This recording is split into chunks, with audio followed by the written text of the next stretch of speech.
tired of destroying freedom in America, there is new evidence tonight the Federal Reserve wants to destroy what's left of freedom in Europe.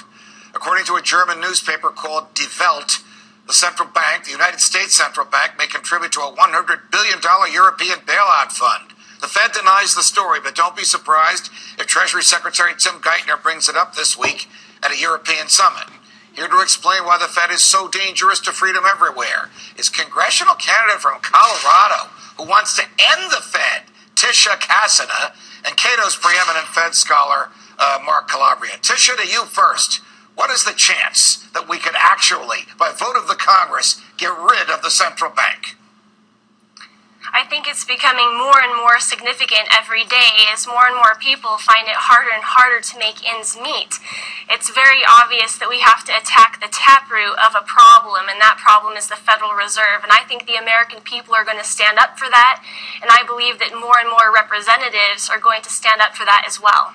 Well, there's certainly more and more people interested in knowing what the Fed is doing, Mark Calabria, especially since it revealed only as the result of a lawsuit recently that it loaned $7.7 trillion in an 8-month period in 2008 and 2009. Why should we believe that they won't do something similar to bail out their buddies in Europe next week? They're certainly not going to tell us about it if they do, and they're certainly going to try to disguise it as much as they can. You know, they'll have some sort of swap line, or they'll have some sort of loan to other banks. You know, they're really...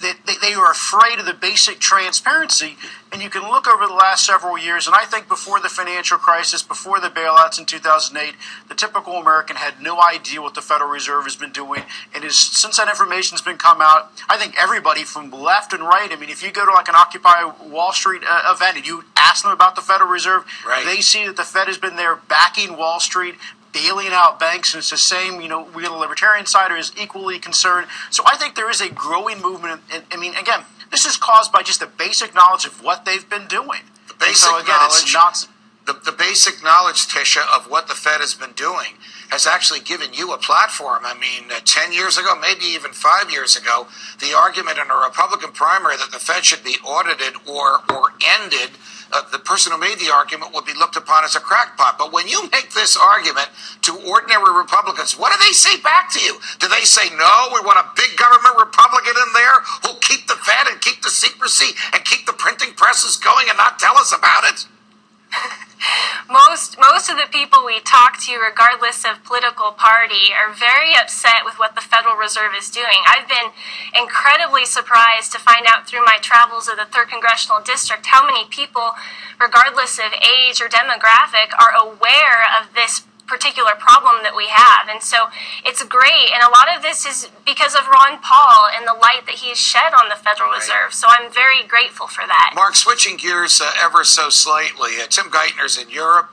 He's got access to a bank book of $75 billion in there pursuant to legislation passed last year. It's unconstitutional, it's immoral, but it's legal. Only in America can we have things like that.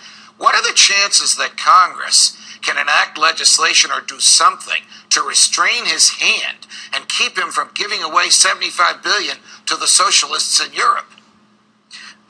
This is truly frightening, and I'll certainly say, you know, every day that Tim Geithner serves as Treasury Secretary is a day that I have trouble sleeping. You know, it keeps me up and worries me constantly. I think he's got tremendous amount of support in the Senate among Senate Democrats, and I don't think they're going to let Congress. You could get something through the House where you could restrict the ability of the Treasury Secretary.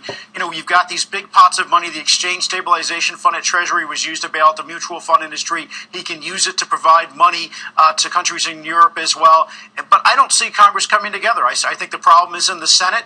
I think the willingness in the Senate to hold Tim Geithner accountable is simply not there. And he is committed to trying to make sure that the European welfare state model is kept intact. And let's keep in mind, this is less about saving the euro, and it's more about saving the European welfare state. Tisha, we only have about 30 seconds. What is the most important issue on which you are running in Colorado in this Republican primary to be the nominee to run for Congress?